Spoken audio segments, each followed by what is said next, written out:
ये झुमका देखकर मुझे समझ में आया कि आप चाहे मुझसे कितना भी नाराज हो जाए, आपके दिल में मेरे लिए फिक्र है। ये मम्मी की निशानी थी दादी, और आपने इसे ढूंढ ही लिया। ये अभी आपके बैग से गिरा। इतने दिन से मैं इस झुमके के लिए परेशान थी, आपको मिल ही गया।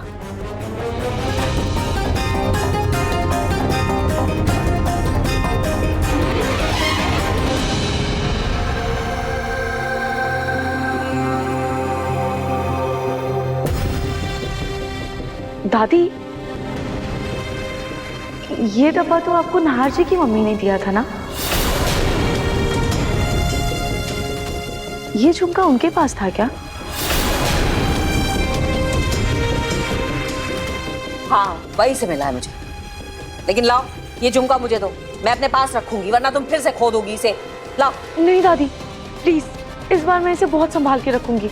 आई प्रॉमिस दादी, इस बार मैं इसे अपने आप से अलग नहीं होने दूंगी। हाँ बेटा, इस झुमके को अपने पास ही रखो। रुचिता की निशानी है, लेकिन ध्यान से।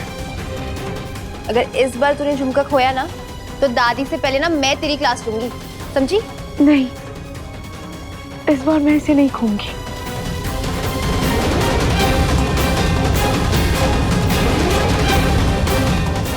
कल को ये झुमका फिर से रूही ने पहन लिया नाहर के सामने, तो मेरे के किए कराए का पानी फिर जाएगा। अब क्या करूं?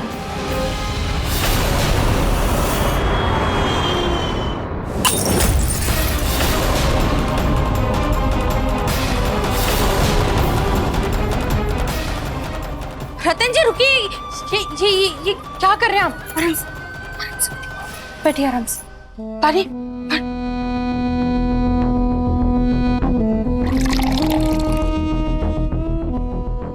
ये लीजिए।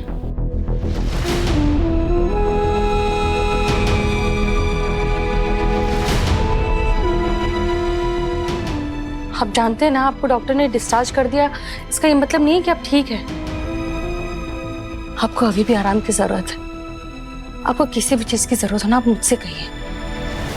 डॉक्टर ने आपको स्ट्रेस लेने के लिए बिल्कुल मना किया है, और आपको स्ट्रेस लेने की वजह से ये सब कुछ हुआ है। कैसे स्ट्रेस ना लूं सोने जी। नाहर की चिंता मुझे चिता की तरह अंदर से जलाए जा रही है, और जब तक नाहर की शादी नहीं हो जाती, तब तक ये स्ट्रेस जाने वाला नहीं है। पता नहीं इस सेहत के साथ मैं कब तक रहूंगा, लेकिन अपने जीते जी मैं नाहर को ऐसे नहीं देख सकता। देख तो मैं भी नहीं सकती, लेकिन हम कर भी क्या सकते? नाहर को किसी भी चीज के लिए फोर्स भी तो नहीं कर सकते। लेकिन फिर भी आप कह रहे तो हम एक बार नाहर से अच्छे से बात करेंगे इस बारे में।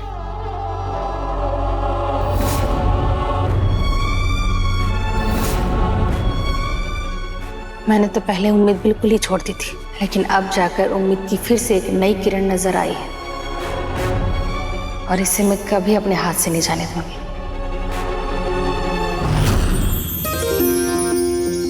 भैया भाभी, ये गिफ्ट आपके लिए, आपकी वेडिंग गिफ्ट। ये हमारे लिए? अभी खोल दे।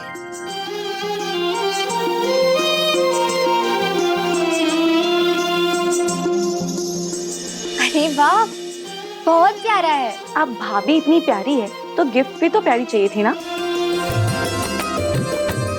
थैंक यू रूही, गिफ्ट बहुत ही सुंदर और प्यारा है, बिल्कुल तुम्हारी तरह।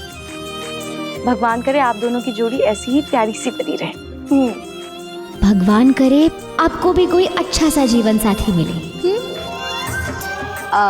वैसे आज हम जहाँ पे पूजा में गए थे, वहाँ पे उनका बेटा काफी हैंडसम है ना, मतलब एकदम हीरो टाइप्स। भाभी आप भी ना।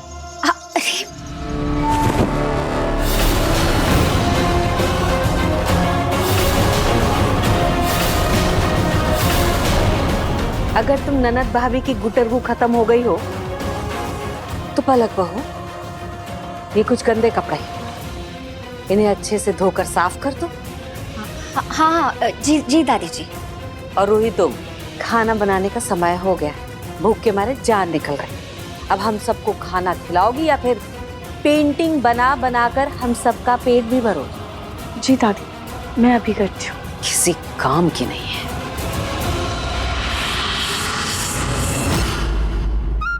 डार्लिंग, जी डार्लिंग। आपने मुझे बोला था ना कि आप मेरा हमेशा साथ दोगे। हाँ हाँ, क्यों नहीं, हमेशा दूंगा तुम्हारा साथ। हाँ तो क्या प्लीज मेरी कपड़े धोने में मदद करोगे?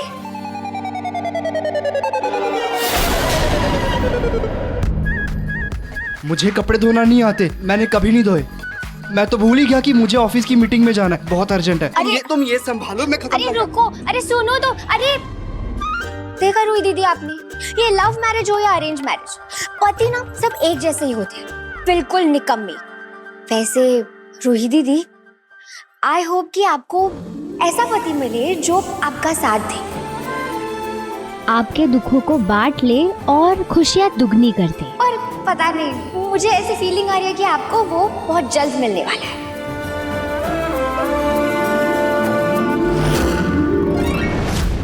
आराम से।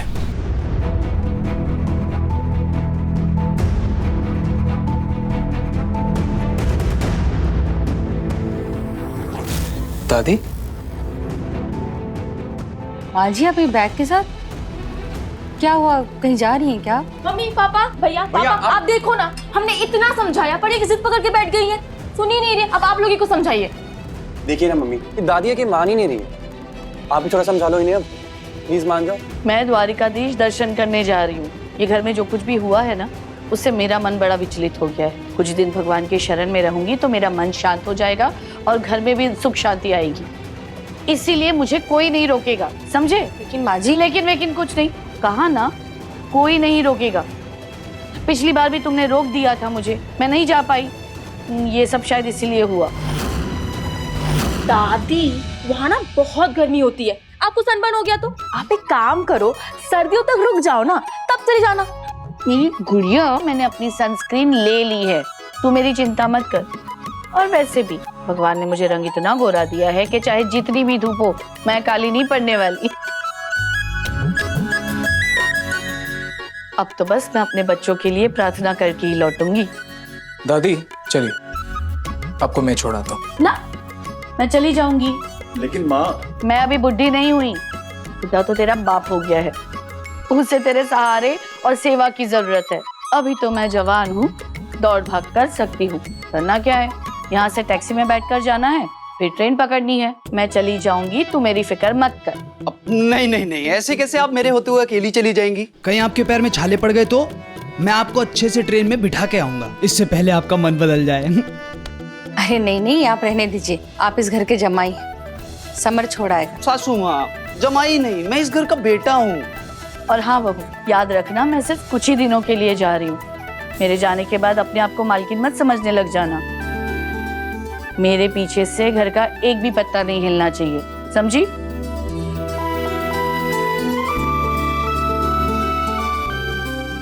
माँ जी, आप बिल्कुल फिक्र मत कीजिए, आपके आने तक सब कुछ वैसे का वैसा ही रहेगा जैसा आप छोड़कर जा रही हैं।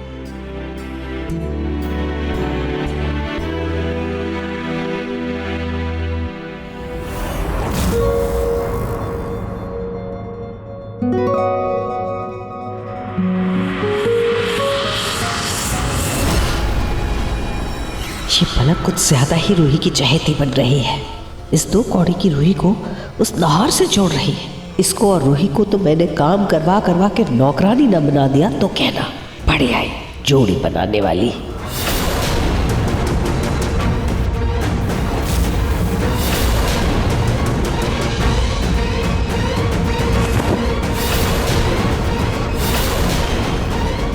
हे भगवान, सारे कपड़े मिट्टी में गिर गए, अब मुझे फिर से धोने पड़ेंगे। मम्मी, ये क्या हो गया भाभी? ये कैसे हुआ भाभी? पता नहीं है रस्सी कैसे टूट गई, अब मुझे सारे कपड़े फिर से धोने पड़ेंगे, वरना तो दादी जी मुझे सुना सुना कर मेरी जान ही ले लेंगी। कोई बात नहीं भाभी, हम आपकी मदद कर देंगे।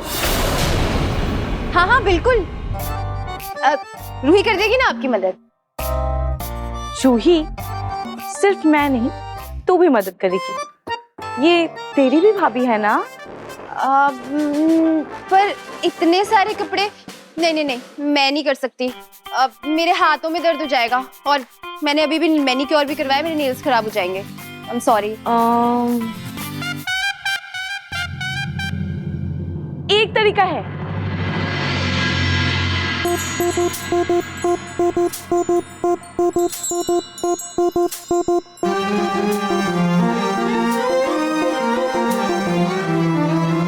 ढेर सारा प्यार हो, हर दिन एक त्योहार हो, जिंदगी की धूप में खुशियों की बहार हो, नए रिश्तों का सफर, लंबी लंबी सी डगर। ये रूही की बच्ची हर जगह टांग अड़ाती है, कभी पानी तो कभी साबुन फेर देती है मेरे प्लान पे।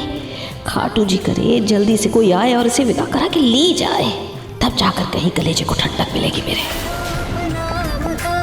गुण से हो भरा मंजर, दिल से देखो तो जानो कितना है मन सुंदर, दिल से देखो तो जानो कितना है मन सुंदर, तेरा है मन सुंदर।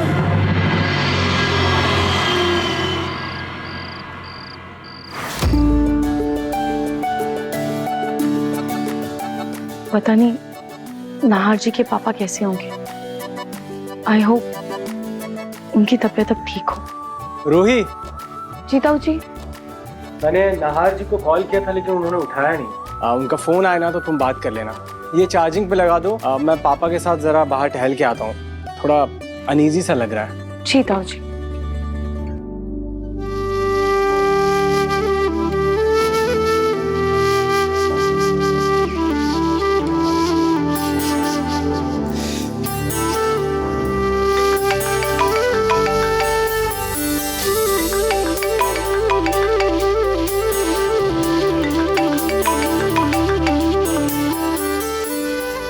हेलो, वो प्रतीक ताऊ जी ने कॉल किया था। मैं रूही, वो उनको नहीं, एक्चुअली हम सबको जानना था कि अब आपके पापा की तबीयत कैसी है। वो ठीक तो है ना?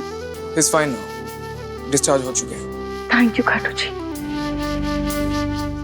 वैसे सारी मेहनत डॉक्टर्स ने की है और देखा ना आपने, मैं सही था। पूजा अटेंड की मैंने, पर आपके भगवान जी को इंसान की मदद करने से ज्यादा उन्हें नचाने में मजा आता है। हाँ, पर उन्होंने सब ठीक भी तो कर दिया ना। क्या पता इन सब के पीछे कोई अच्छी वजह छुपी हो। Anyways he is fine now, thank you. और आप?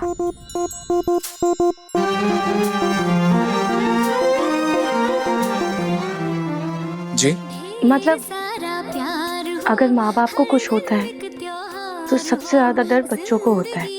जैसे जैसे हम बड़े होते हैं उनको खोने का डर बढ़ता जाता है, इसलिए आपसे पूछा। आप ठीक है ना?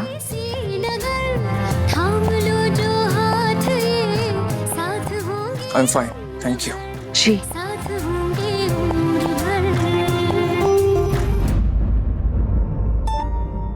भैया, भैया। हाँ सम, वो माँ आपको बुला रही है, चले? मेरे माता पिता तो नहीं रहे, लेकिन हे खाटू जी, आपसे यही प्रार्थना करती हूँ कि दुनिया में किसी भी बच्चे को उनके माँ बाप को ऐसे ना खोना पड़े। क्या माँ, आप कैसी बात कर रही हैं? आप सब कुछ जानती है ना, सब कुछ जानते हुए ऐसी बात कर रही हैं आप। लेकिन बेटा, बस माँ, मुझे इस बारे में कोई बात नहीं करनी। देख बेटा, ये तेरे पापा की इच्छा है और यही चिंता उनको अंदर ही अंदर खाए जा रही है।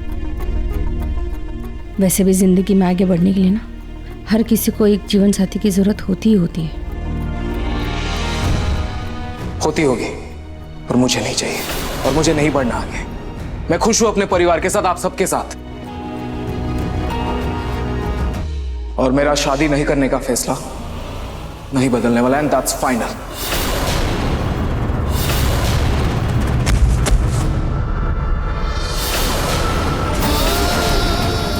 रतन जी!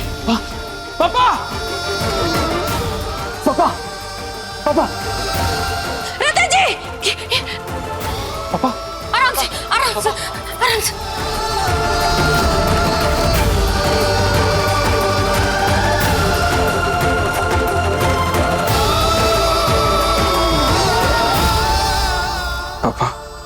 किसने कहा था इस हालत में बेड से उठने को? आप प्लीज शांत हो जाइए। देखिए, इनके लिए किसी भी तरह का स्ट्रेस हानिकारक हो सकता है। नाहर, तू शांत हो जा बेटा। मैं कुछ टेस्ट लेकर दे रहा हूँ, कल तक करवा दीजिए। Thank you doctor.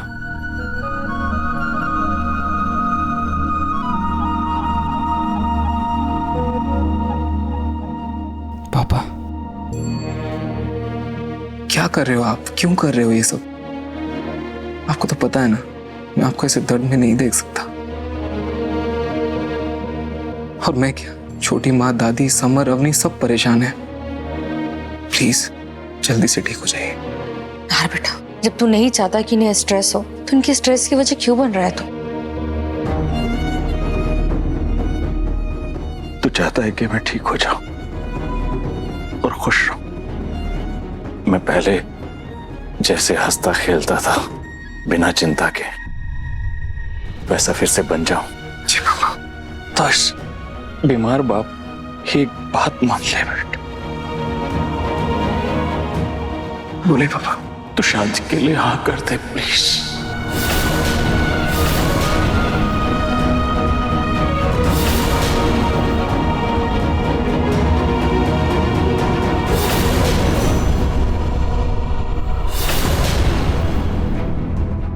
पापा, इसे छोड़ के कुछ भी मांग लीजिए, पर ये नहीं हो सकता। लेकिन मुझे यही चाहिए। छोटी माँ प्लीज आप समझाइए पापा को।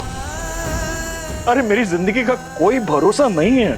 अरे मैं चाहता हूं कि जाने से पहले तेरी जिंदगी संवरी हुई देखूं। अपने बीमार बाप के लिए इतना तो कर सकता है ना तू।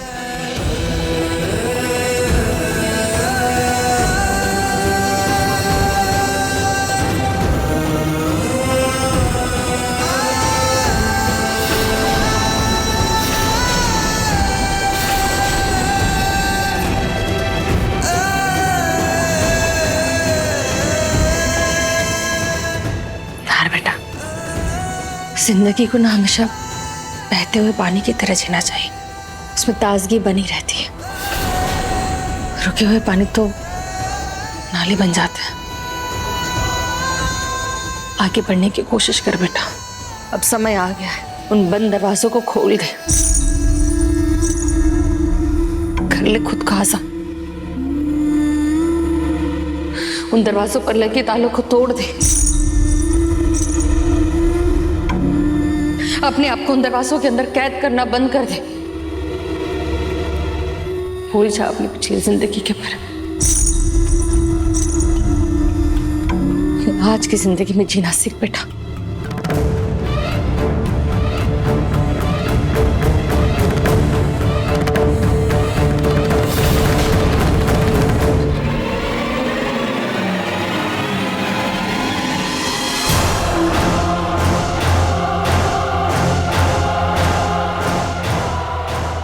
अगर आप लोगों की खुशी मेरी शादी में है,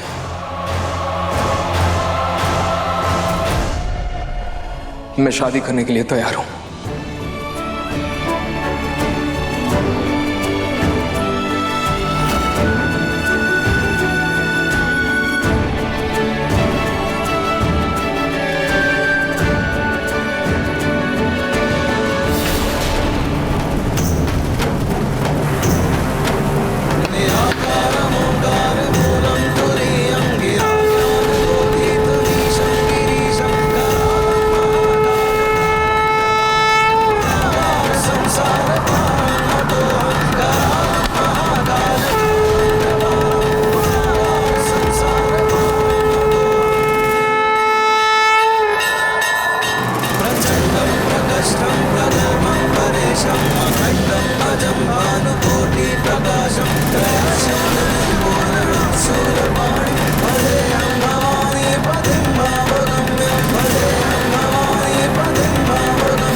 सच में?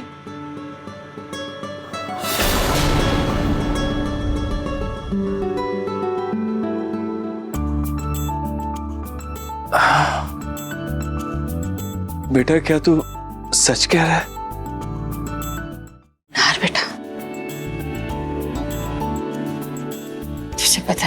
तूने आज मुझे और तेरे पापा को जिंदगी की सबसे बड़ी खुशी दी।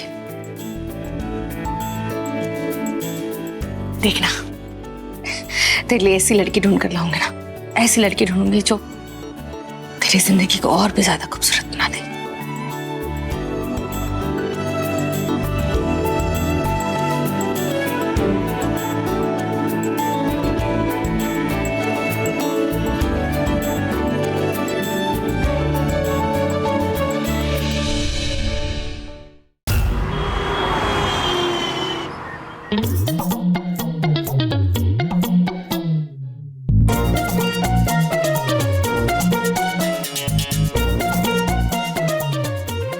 हाय,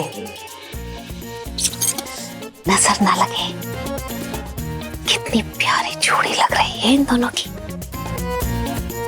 सच में हमारी जूही के लिए नार एकदम परफेक्ट है। कितने सुंदर लग रहे हैं दोनों साथ में ऐसे ही।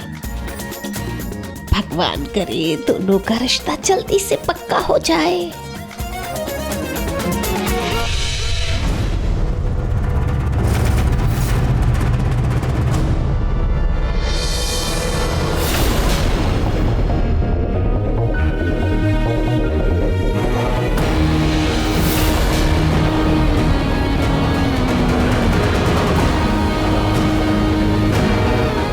दादी, आप मुझसे क्या छुपा रही हैं?